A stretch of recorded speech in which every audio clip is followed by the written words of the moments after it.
not lanes as well, but roles. The role swap was definitely slightly, it gets a little awkward. You have to build up synergy again and like see how people are like doing things and stuff. But it does give you another like perspective on how things work. So it could give them the edge in this match, even in this whole season that they've role swapped at least once. Yeah, completely agree there. So starting off, we're going into game 1 on Aten City with everyone locking in pretty standard characters on this map. Estelle tends to be a pretty high priority pick here, and then we see Juno as a relatively strong pick. This is a pretty open map, so you want to have characters that have either long blinks or just dashes or teleports of that nature. So pretty standard stuff all around here, as we almost gets a early KO on this map as well. Wasn't able to finish it off. If he was level 2 and had the ultimate available on Zentaro, would have been able to complete that task. But starting off strong with 1 point already going over to Wee's Little Bees. Energy bars built up, and they have essentially 3 flips going into the next point. Yeah, it does have a lot of damage here, though, as well for the Bunn Bunn Bonanza.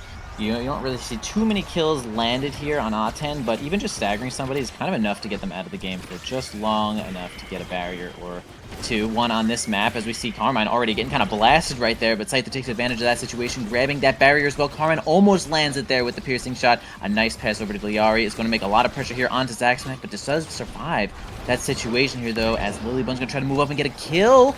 Right there, it's going to be big for Bunn Bunn Bonanza on this power play. Wee's going to try to flip out of this pressure, but Zaxmac can't seem to get their hands on the ball there, and it's going to be one for the Bunn Bunn Bonanza even in this one up. Yeah, and Edve, you brought up a good point early on about the damage on Bunn Bunn's side. We already saw that come into play when they lined up everything onto Carmine, got taken out of that point, and had to essentially 2v3 into their net between Zaxmac and Wee. And oh my goodness, another kill coming out. Zentaro down as Carmine tries to make a play, isn't able to get it with the Thorns. And now we have to play on defense mode, but Liari has that energy burst, goes in, jumps in, flips, gets the shot off the top, and Zaxmac unable to get there in time.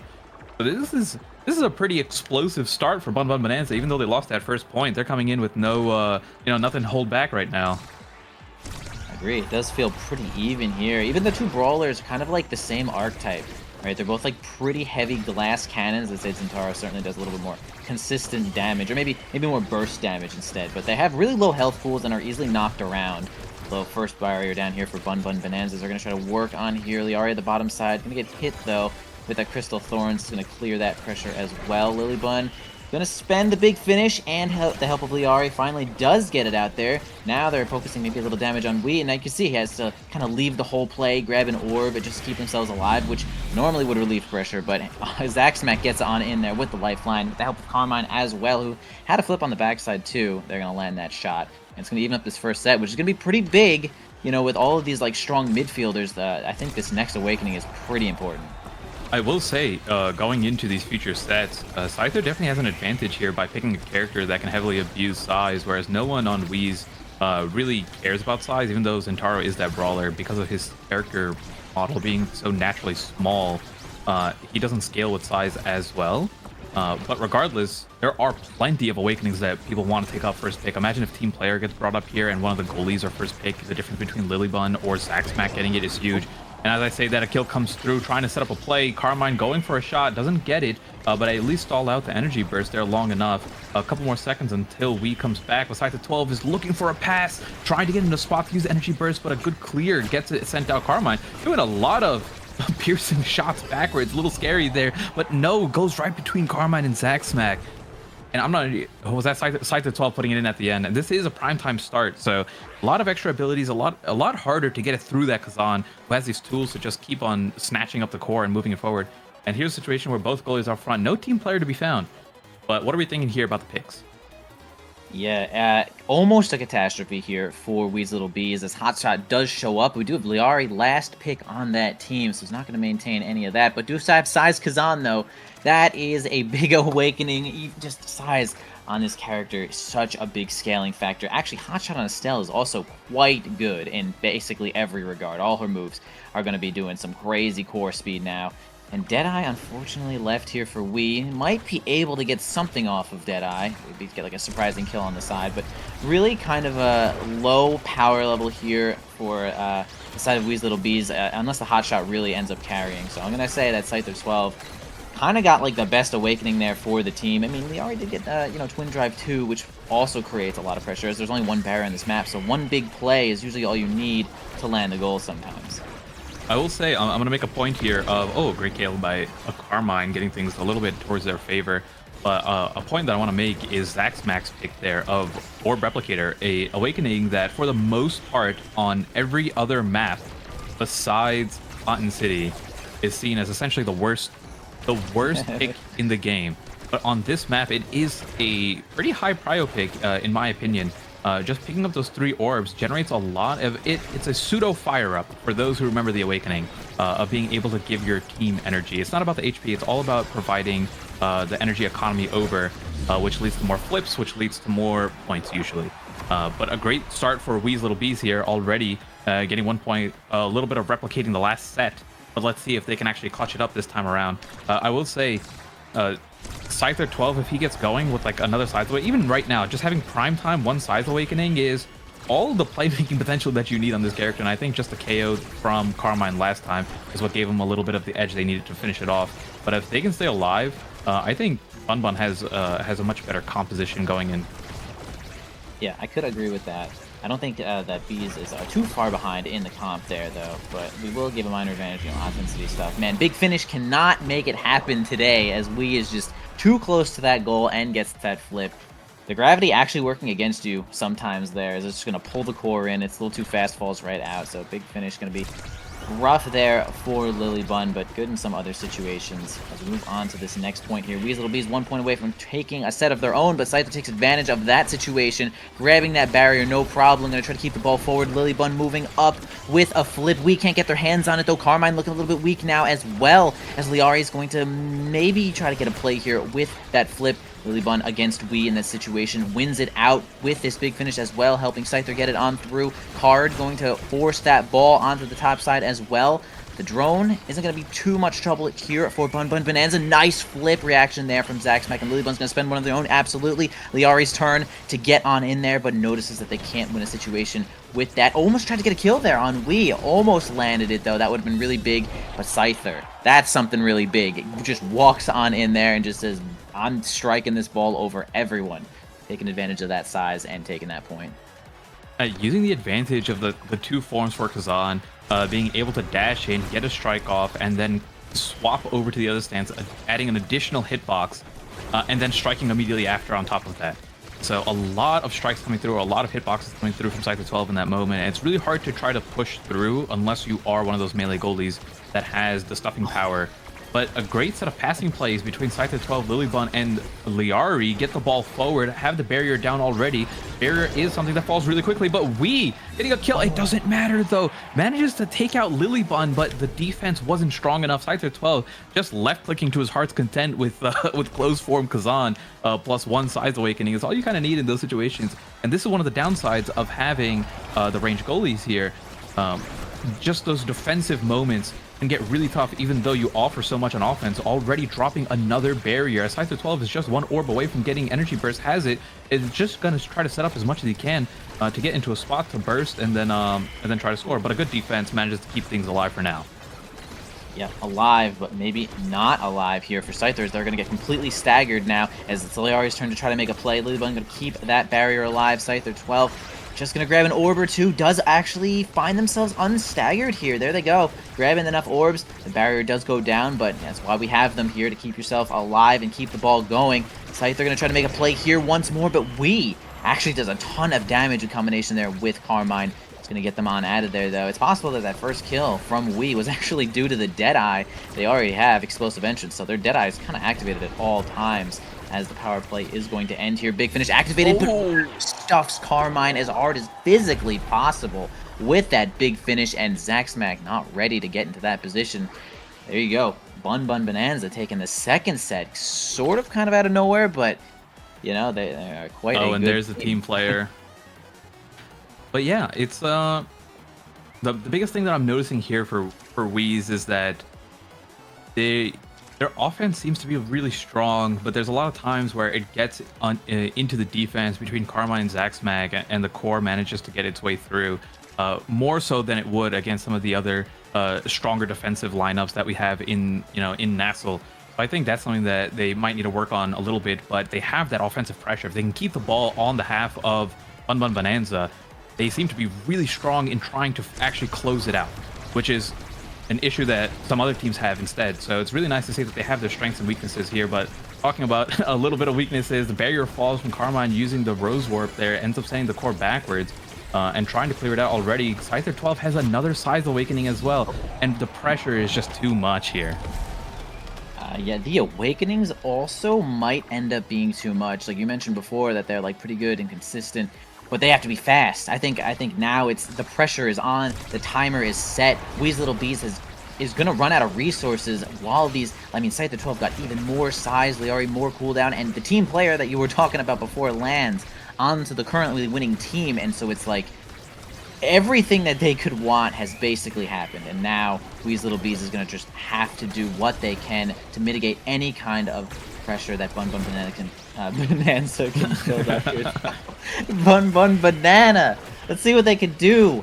Almost kills Wee. Lilybunn defending the ball here. Carmine almost gets it through with the piercing shot, but man, the ball is going to continue rolling on up there into the hands of Scyther 12, who's like a gargantuan monster right now, although it might be Liari's turn to get the flip on in there. Man, that's close to the goal, and that, man, did that reach with Kazan primary. Yeah, and it's already here down to game point, but for whatever reason, if it ended up going to one more set, Scyther 12 has access to Big Fish and Might of the Colossus. I mean, this guy, it feels like the draft is working against Wheeze with each awakening it goes through. But if they can, there's still hope. You know, if the core stays on the other side, we see the offensive pressure coming through. I feel like they have a good lineup between Carmine and Wee in trying to score. A good defense comes through from Zachman. Can they get it through? Lilybunn, no. Walking up, applying the pressure, and there it is. That is game one going over to Bunn Bunn Bonanza. The slimes come through. Liari finishing it off. Scyther 12 was there with the hook anyways. That was a tough set of offensive attacks to protect against. But that is a quick game one going over to Bunn Bunn Bonanza. And now game two, I forgot the map, but I believe it is at Lab, and then a potential game three on Gates of Obscura. I know those are the maps, but I don't know if that's the order in it right now. Gotcha. Yeah, well played there from Bunn Bunn Bonanza. It looked like Wee's Little Bees tried to work at their only win condition from that spot, which is really getting a lot of damage. We could see that we actually had Deadeye and Adrenaline Rush there. I mean, Deadeye not particularly Zentaro's favorite awakening, but could actually work. I think it got him a kill or two during that game, but either way, they tried to play to their outs, but Bunn Bunn Bonanza was just possibly one step ahead there, and a couple of really good awakening picks ahead there. They just happened to win the sets that were quite explosive for them as well. Not too many kills have been given on this map here. Only 3 for each team. But yeah, like you said there, we're going to go ahead and move on to the next map. I did like what Wee's Little Bees was cooking up there for a little bit, like right in the first set. Things were really even. Things kind of got a little out of hand when some of the awakenings were given out there. But we're not going to count this team out yet, not at all, as we hopefully move on to the Atlas Laboratory.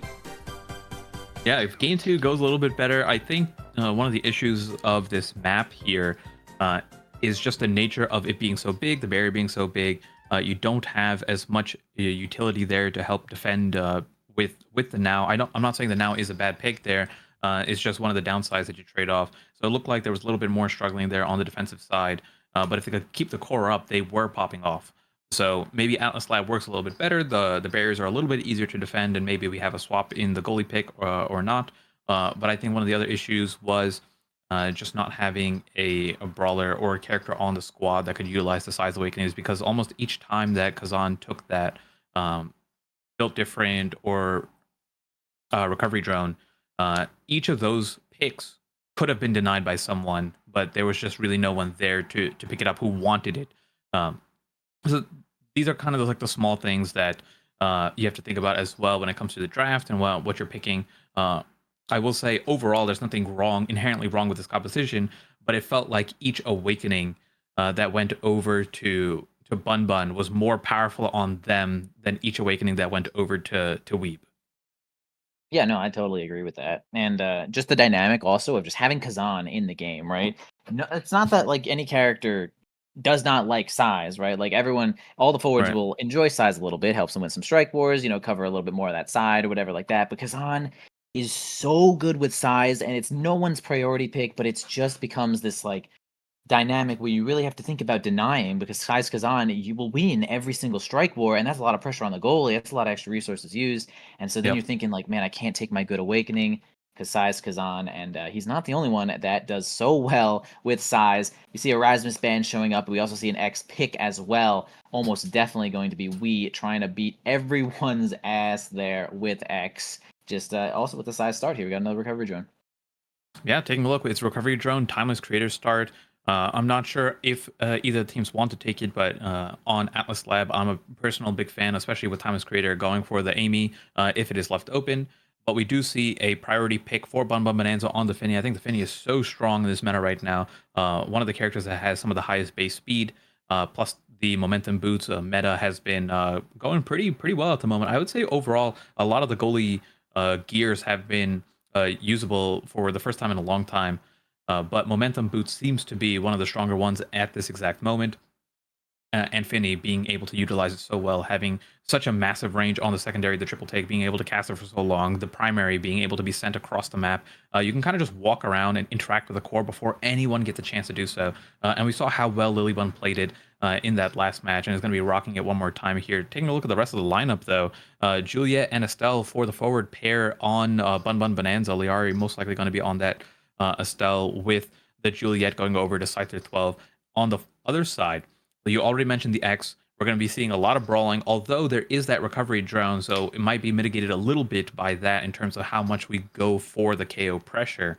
But regardless, Dubu on the melee goalie to lock things up. Actually, you never know. Maybe the Dubu forward. I would love to see that, but I do think it's going to be a Dubu in the net with Carmine on the Kai. I do very much agree with that second part. Certainly, in my opinion, we're gonna have Carmine rocking that Kai. And honestly, I feel like for the most part, when I see Little Bees play, they really like going for damage. They like going for stagger. They like going for combos, and they're really just like a damage centric team. It feels like a lot of the time. But we have Zaxmack on Dubu, who is like pretty not great at doing damage. And I mean, Kai is okay at doing damage, but he's pretty good at finishing off a couple of kills, as Barrage just kind of sends you on out of there when you're fully staggered, which is fine. But the dynamic is a little slashed here though with the Dubu goalie. I might eat my words completely. We shall see what happens though. We've seen we kind of solo kill people a lot of the time. And it might Mhm. actually happen here. I think Weasel Little Bees is not only good at doing damage in general, but taking advantage of situations where people take a lot of crossfire for no reason. And Atlas Lab, the black hole in the middle, is really good at dealing damage for no reason. So we'll see if they can take a lot of advantage of that. I think they will be trying to kill through these recovery drones. I don't know. We'll have to find out. Yeah, I will say I'm actually a big fan of the Dubu. I think it's the best melee goalie on the patch right now, especially with the Size Awakening. You tend to see Pauldron's Dubu come through with the Size Awakening, and then your strike box becomes absolutely massive, right? Dubu is the largest Yeah. character in the entire game, and then because of that, each additional Size Awakening just makes him go to, it's like you're walking around with with like King Kong or something like that. Just cannot interact with him at all. He strikes like beyond the character's hitbox of who is trying to fight him. The log is such a great tool for stopping offensive pressure. So is slam. It is absolutely tough, but not opting in for that goes for the mom boots as well. I think not familiar with the Pauldron's tech. Also on the Pauldron's half, you end up getting a lot of extra damage, and Dubu ends up fighting back against any brawler who comes at him. So I think I don't think this is necessarily an incorrect play, just not the play I would have gone with. But let's see if everything goes through. All 6 members of this match end up taking recovery drone, but we might end up losing theirs already with a quick double barrier from Scyther 12. Better try to line it up with the ultimate ability. Recovery drone popped already, both barriers down, and Weebs are on the back foot. Yeah, I will say also, in addition to like maybe the dynamic being a little awkward, I do like Dubu specifically against Juliet and Estelle as the goalie. I think we'll be able to hold a lot longer. That gives Carmine a lot more time to just do a little comboing here with Weeb. But really nice, oh man, such a good strike off that black hole. Is going to steal that barrier as well. We have a Scyther 12 losing their recovery drone here. Zaxmack and Carmine getting it out of Liari's grasp there. Scyther finally slain and through the recovery drone, which is completely taken off here. We have a little power play. The big finish comes out, but it looked like Liari kind of just struck it through. That might have been like a triple like pop strike situation here from Liari and Carmine, but either way, Bunn Bunn Bonanza is going to win out on that one. And we did see that, you know, they actually did end up slaying Scyther, so that could be their win con again. I mean, look at the Zack Smack not Oh my caring at all goodness. about people's life here. Oh, but misses the bull rush, isn't able to connect on Sector 12, who is going to get the stagger back. Although Zack Smack tried to use the energy burst to confirm at least the stagger, wasn't able to do it in time. Both barriers dropped once again as the big finish comes through. Liari trying to look for a flip into the primary, isn't able to get it. The log able to stop all of it, has so much protecting power as we have a little bit of a double play between Lilybunn walking up and Liari trying to finish this off while Sector 12 can recover. Looks like things stabilize a little bit, but it is still Bunn Bunn Bonanza who has the advantage with the barrier as they try to get some phenomenal passes over to the forward pair here, as we might get taken down as well. Big finish comes through, and there it is. And I'm not sure what to say. It just feels like they're always on the offensive, these you know, this game and last game.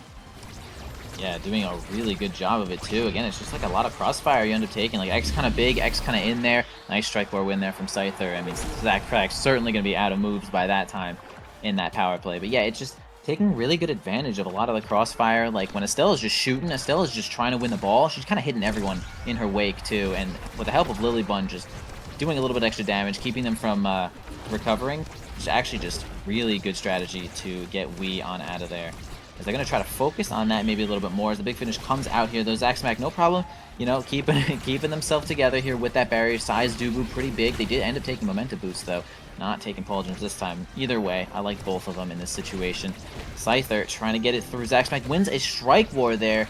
Might not have needed a strike war in that situation. Pop here, advantage for Bunn Bunn Bonanza. They do end up getting it around WEEB once again, though. But Carmine helping Zack Smack out as much as they need it to, which is going to keep this barrier alive.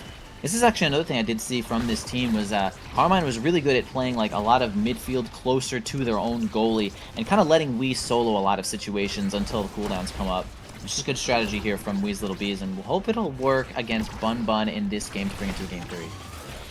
Yeah, and even though Carmine is hanging back a little bit more, it means it's a lot tougher for WEEB to finish things off. We can see that both barriers are still up. Like, we are getting the ball up occasionally, but it doesn't feel like it's ever staying on Bunn Bunn's side for more than a couple seconds. There's a lot of great passing plays happening between Liari and Lilybunn to try to find a spot to get it over to Scyther 12. Middle gets popped as Liari is looking low, but still has access to that recovery drone.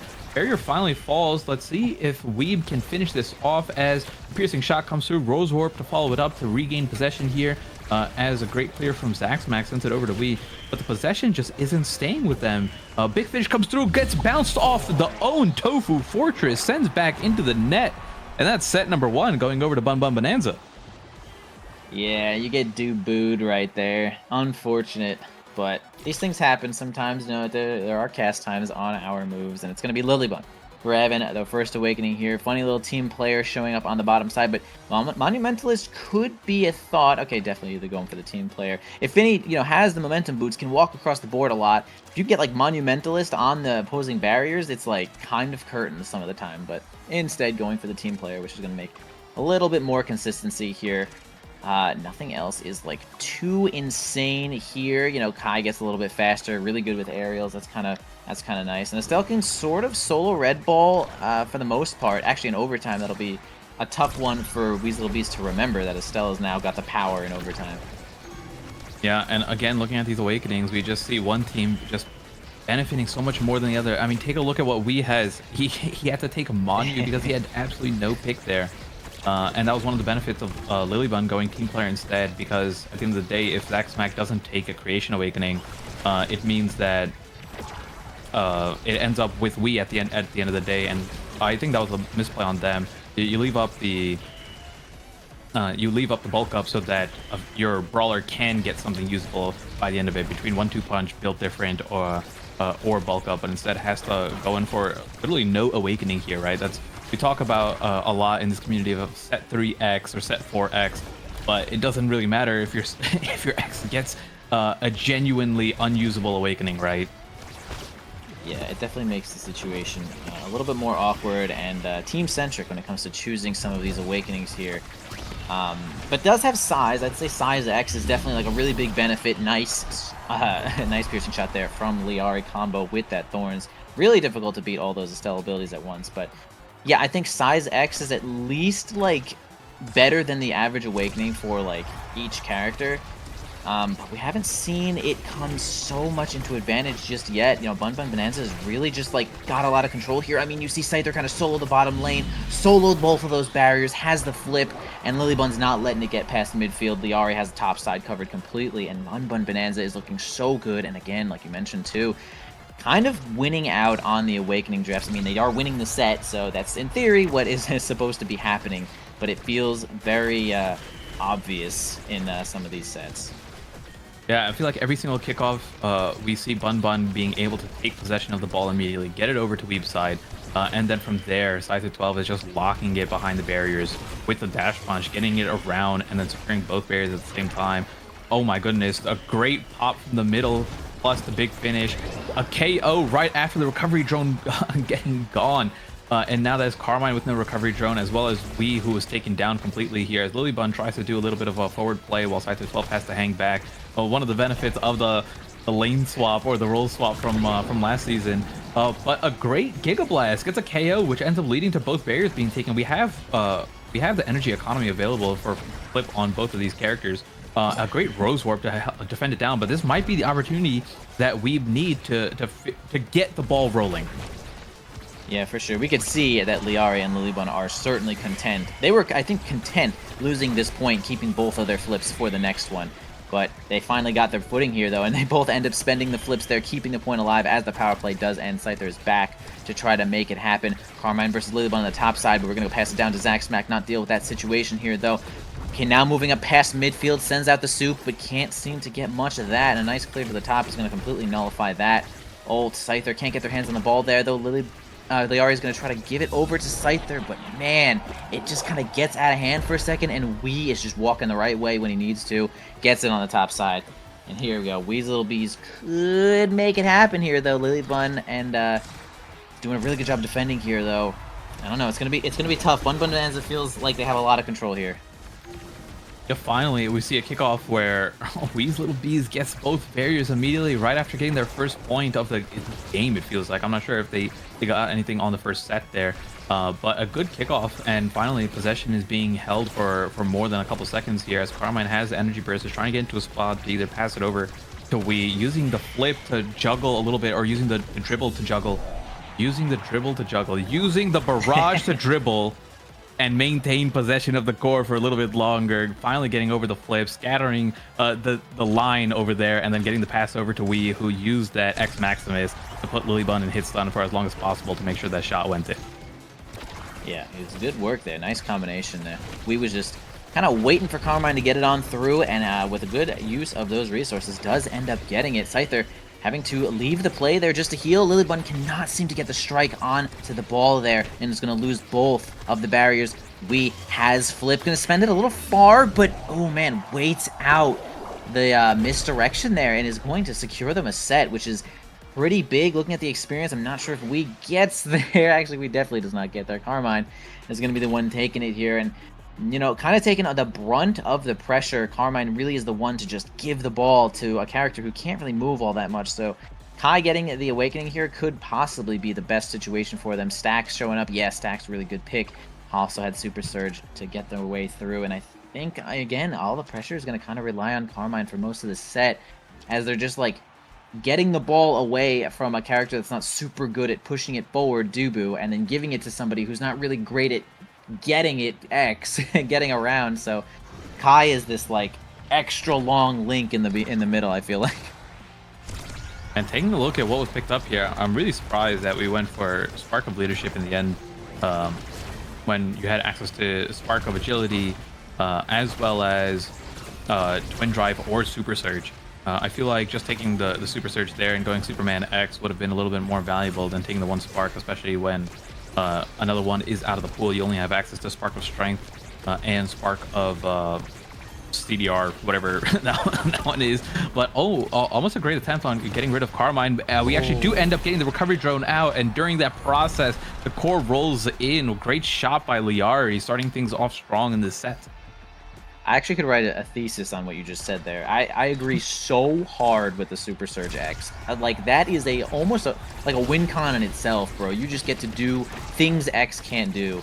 It helps so much. I would have really liked to see the Super Surge showing up there. But we'll see. Maybe Spark of Leadership does something a little bit later. Scyther's going to clear the ball with that flip. Help of Lilybunn and Liari. They're getting so close.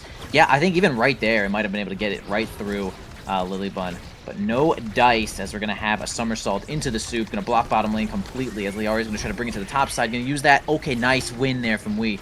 So obviously Liari was going to use that black hole to try to get through. Scyther sniffs out that Zaxxrack was going to move up, but doesn't end up getting the kill. Big finish on forward. Liari actually just strikes it through Carmine, who just can't get there in time. Minor miscalculation there from Carmine. Is going to get Bunn Bunn Bonanza on into the second point here. Looking at another set. It's rough, man. Yeah, but the last set did start off this exact way, and then all of a sudden, we managed to get 3 points in rapid succession. Probably like in under a minute, they managed to score 3 points in a row to claim that set. So if they can get something going here, whether it's a kill from WEEB or just ball possession towards the other side a little bit more, we might end up seeing a quick reversal just like last set. But things are going so far pretty well for Bunn Bunn Bonanza. Carmine looking low. Scyther 12 trying to hunt him down. Is really close to getting the energy burst and might try to go for a flip KO, but doesn't need to as the barrier drops and tries to go for the shot on net, with Liari following up on the piercing shot. Isn't able to connect it, but Carmine can't really participate in the play until orbs come up or gets a little bit of stagger back. Recovery drone pop, but Scyther 12 is completely fine with that as the play keeps moving on and we still have possession of the core. Yep, overtime in 10 seconds though. We have Lilybunn with team player, doesn't even need it. Gets it on through Zaxxrack there. Juliet so very good at making very powerful single plays. And sometimes that's all you need to defeat Dubu in one of these interactions. Now we get Scyther 12 to grab the first awakening here. A couple of interesting situations that you could get here with Fight or Flight. I mean, man, that awakening has been so good since its inception, and it will remain on top of the line here for the forwards. Scyther 12 certainly sees the use in there. Going to hold out here, trying to allow X to get something useful. A couple of denies, maybe. What are you going to take here? Lilybunn, Stinger. Okay, there's a spark. I mean, spark of leadership, spark of focus. That's some cooldown to the team. It's not a whole lot in general, 25% of that. But and everyone's getting 7. Yeah, it's whatever. If we were going to take a spark in the last set, it should have been a spark of agility, so you at least had the, you know, like the 11% speed plus. Yeah, I agree with that too. Plus the CDR. But the decision was made, and now we're in a spot where Bunn Bunn Bonanza once again has some great set of awakenings here. Stinger coming through, the Fight or Flight for even more movement speed, which has become such a great awakening on brawlers especially, more so than the midfield used to abuse it way more. So I'm really happy with how that draft went if you're a Bunn Bunn fan, and let's see if they can continue the momentum. That was a 3-0 for them last set. And they might be able to repeat it as WEEB takes a little bit of a trip down to the side of the map, gets brought back from recovery drone, but is in that fake staggered mode as a good shot and pump fake with the punch comes through from Scyther 12, sends it between Carmine and Zaxxrack, first point, and potentially 2 more to finish off this series. Yeah, Bunn Bunn Bonanza is looking really good now. Beast did actually manage to take one of the sets, but it is looking a little bit more bleak. Sends out the X Maximus, doing a little bit more damage to Lilybunn. Winning a Strike Warrior is going to at least get them a barrier, as Carmine's going to try to put the ball back into WEEB's hands. A flip from Liari is going to secure the top barrier. Scyther's going to do a little bit of dribbling with Carmine here, just doing the dance of death, as we do in this game, constantly dribbling through the midfields. Liari going to have a tough time getting it through both of these players. Lilybunn maybe moving up to make it happen, but no, okay, not even using the flip. Actually gets the team player. That was really nice to get the team player speed to get it right on through WEEB, and it's just the soup holding the bottom side. WEEB has flip. We'll see if they use it efficiently. Gets really close to the goal. Yeah, that's going to be good enough to get just the bull rush and keeps that energy economy, which could possibly result in the double barrier next point. Yeah, the bull rush maintaining its hitbox, even though we got stunned through the piercing shot, just forcing his way through, just very characteristic of X as a player. As they finally get possession, try to get it over, unable to get the barrier. I thought that was a great opportunity for them to try to make some progress onto the side of Bunn Bunn Bonanza. They do manage to get, for their trouble, the recovery drone out of Lilybunn, and at the same time, Flip is gone and one barrier traded away. Things are looking pretty decent here for WEEB if they can manage to get some more progress onto Lilybunn. You can see WEEB is just trying to put the pressure on. Unable to connect that final bull rush, would have definitely taken it away as Carmine denies the health orb on the bottom, tries to push it through. The triple take isn't fast enough, ends up on the wrong side, and with the help of Wee's Little Bees converging onto there, managed to get a lead in a set, which is, I think, the first time I could say that sentence this entire game. Yeah, indeed. Let's see how long that they can hold it, though. I really like the way they were playing it. Carmine does have flip, too, is going to approach on the top side, but it's going to get passed away with that team player, making the plays happen so much faster. 15% faster, in fact, as the ball is going to roll onto the top side here in the hands of Carmine. Going to flip through Liari, but completely foiled by the triple take. Scyther can't get it through Zaxmack. Nice strike reaction there. Tries to get the piercing shot read on the top side, but can't get it. Scyther against Zaxmack ends up winning out against the Duvu here. Liari has their flip, but no one really in position. In fact, so out of position that time that Wee is going to find a Bull Rush X Maximus strike to grab that kill. And now we have a power play here for these Little Bees, man. Can you get some of these barriers? They are kind of holding. Scyther 12 gets their hands on the ball. We can't find the strike to get it through. Waits so very patiently and finds it, but does get triple taken out this time. And now the power play has reversed. Yeah, the 3v2 for Bunn Bunn Bonanza instead as Liari Rose warps over the middle, tries to get into a spot to get it over to Scyther. 12 piercing shot comes through, damage being lined up. Ability is not enough to get it through as Zaxmack with the log finally forces it out. Carmine is looking low though, has to retreat back. Possession is still on the side of on Bunn Bunn Bonanza. Overtime with the 1-2 punch. You talked about it when we picked it up. When Liari got that, the red core coming through in the overtime with the 1-2 punch, gets it right over to Scyther 12, and the core was just moving too fast and weren't able to really save it at all, even as the Dubu. Oh, really love that flip angle, actually. Grabs the barrier and gives the ball directly to Liari. That was really nice. And man, the triple take combination with a lot of damage coming from Liari is going to slay B, and everyone's getting really close to the goal. Liari's like 2 strikes off. Lilybunn's going to get on in with a big finish flip. Okay, reverse flip from Zach. Gets the soup. Best situation here for Wee's Little Bees.